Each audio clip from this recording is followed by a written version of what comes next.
are back with another foundation conversation on the ride home. I am Mo, your foundation layer coach, and we are about to get into discovering the roots of our fruit. Now, today is simple. So, I'm asking anybody, why do you have you ever felt as if people are asking you questions not to help you discover where you're trying to go, but more so because they've already made up in your mind that whatever you put in your mind to, you're not going to do it. So, this is where a lot of us have come into conversations and we're telling people about our dreams, our goals, our aspirations. And you got to be careful when you're doing it because you can tell somebody about your dreams and your goals. And while you've shared that, now that person is preying on the fact that you don't actually ideally even get in the mind frame to execute. Because let's be honest, how many times have you told somebody something before executing it, and then once you're trying to execute it, it seems like all else fails or goes wrong? Now, true enough, whatever God has for you, He has for you, and it's going to be done. But now you're about to end up in delay due to the fact that you have shared something that you shouldn't have shared. Take advice from Nehemiah when he said, I had not yet told anyone what God had placed in my heart when he was getting ready to rebuild that wall or and rebuild the shreds of Jerusalem. But it's the fact that you have to hold water on yourself. Start holding your own water. I know people have heard the saying, you can't hold water. Well, you need to make sure that you are keeping your mouth shut on the things that you are trying to build in silence or in secret.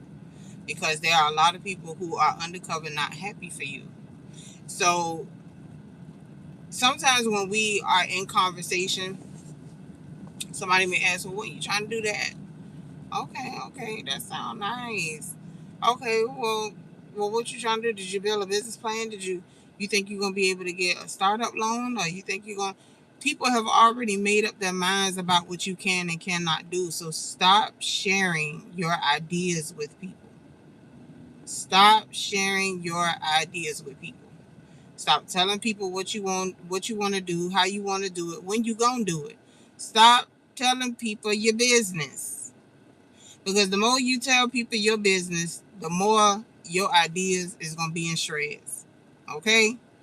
Keep people out of your business. Simple and plain, Nehemiah went. He asked the king about traveling. And when he went to go and inspect what he was getting ready to rebuild, peep it now, rebuild. We talking about rebuilding.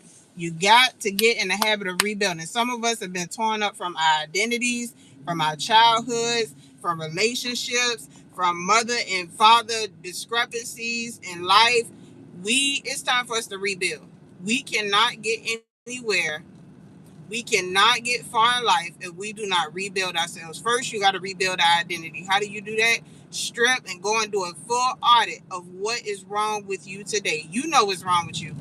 If nobody else knows what's wrong with you, you know what's wrong with you. You know the problems that you face every single day. You know the insecurities that you have. You know the flaws that you feel like cannot be rubbed off. Okay? So I want you to go and do a full audit on yourself. See what you think is wrong, not what people have told you is wrong, but go and see what you feel is wrong with you. And while you know after you take that audit, what's wrong with you? Now you say, okay, now I got to discover what I have to change. Now I got to go in and I got to see what I can rub off first. Because Rome wasn't built in a day.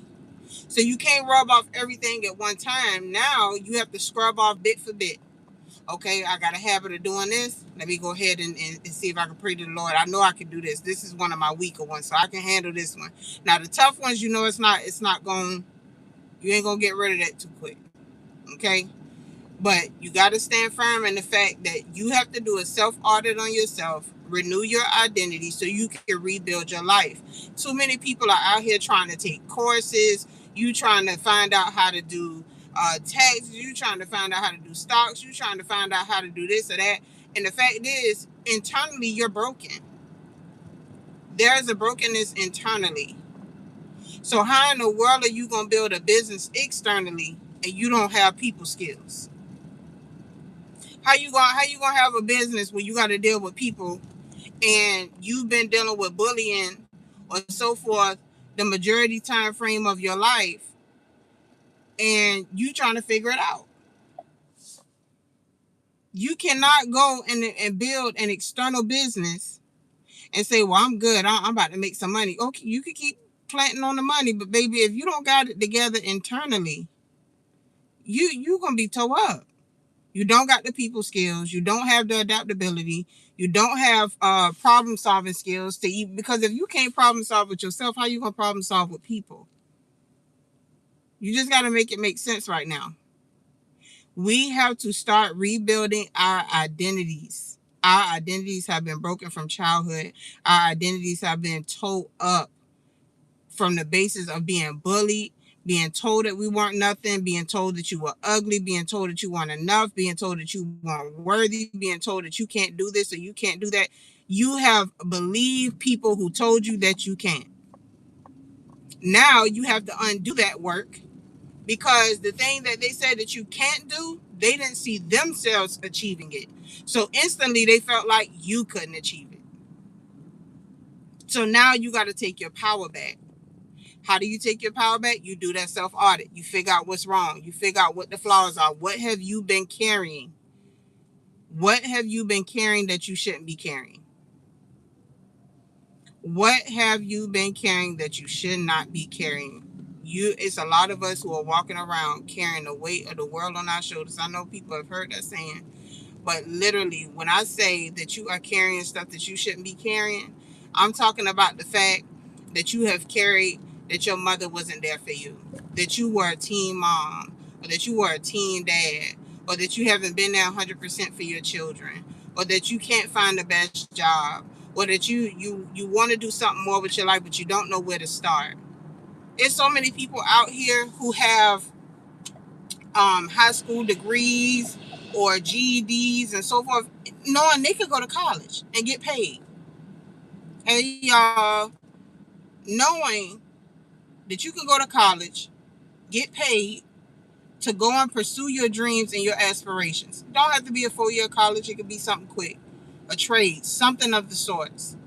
But you have to strip off that lie that people have laid on you, that lie that you have allowed yourself to believe, that lie that has literally deterred you from doing the best things in life. We got to get rid of that. It's time. This is a season of rebuilding. A season of rebuilding. It's time to rebuild, y'all. It is time to rebuild. It's enough of us living these lives mediocre, feeling like, well, I'm tired of my job, but at the same time, I don't have nothing. You do have something else. It's a lot of gifts that you carrying. It's a book inside of you that you have not written. It's a story that you have not told. It's a video that you have not made. It's a testimony that you haven't said or stated to anybody. People have to realize by letting go of the things that people have done to you is by revealing it. That's how you let it go. That's how you release it. That's how you start to begin the forgiveness journey of forgiving yourself. You gotta forgive. You need to forgive yourself. Forgive yourself, then forgive other people. And I know that's tough, because people may be like, well, I don't want it. They did the worst to me. I get it. But if you don't forgive them, you will be living your life in pain. Full life in pain. And you don't want to live life like that. That is not life. I went through 30 years of trying to figure myself out. 30 years of being scared to tell my testimony, scared to talk about my calling, scared to talk about what I knew God had on my life, scared to talk about my mistakes. People make mistakes and then we shun them, but then the thing that we're hiding is literally the thing that God wants us to reveal in order to even move in our life. That's what He wants us to reveal. So that way, the people who are waiting on us, there are people out there that are assigned to your story. It's people out there that are assigned to you, waiting for you to show up, hungry for you to show up, sad that you won't show up. This is deep. This is deep. We have to show up, y'all, because we got people out there who have lived, who are probably living a life that we have survived. So we survived it. We're going to hold it in. We're not going to share our testimony, not going to share the goodness of God, that what he has done for us. But then we're going to turn around and we're going to say, oh, well, I'm scared. So you being scared got to keep somebody else hungry. That's ridiculous. We got to show up. I remember it was one point in time where I was scared to get on these videos, scared to get on these lives, scared to make videos about the things that I knew people needed.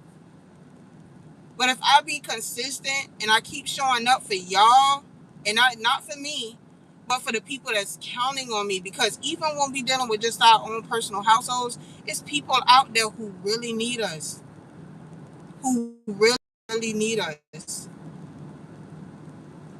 People who are drowning, starving, for us to just show up. And that's all God keeps saying. Yo, God keep telling us, you're not waiting on me. I'm waiting on you. How is he waiting on us? Because the story that we're living, he already pre-wrote. He knows the ending. He knows what we're supposed to be. He knows what we're supposed to be doing. But it's up to us to get up and show up. If Moses would have never shown up for the people in Egypt, they would have stayed in slavery. Just figure that. If Moses would have never shown up, they would have stayed in slavery, would have stayed in bondage. It's somebody out there who is in bondage because you won't show up.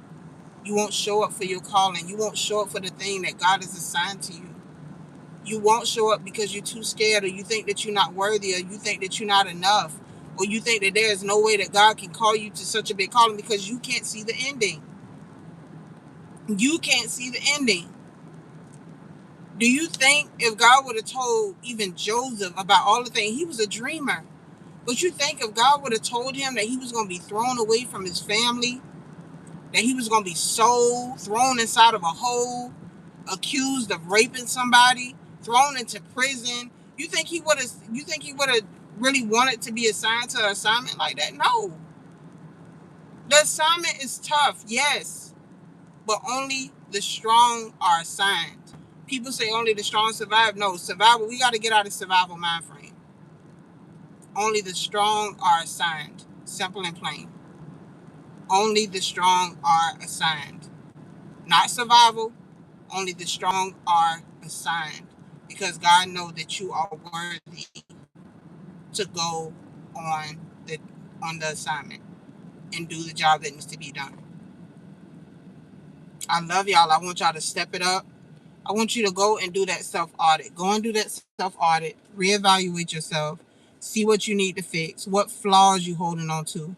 What weight are you carrying from the past? People betraying you. People hurting you. From your child, your mother hurting you. Your father hurting you. Betrayal from friends. From relationships. Abandonment. Just start to ponder on that and really go and do that audit.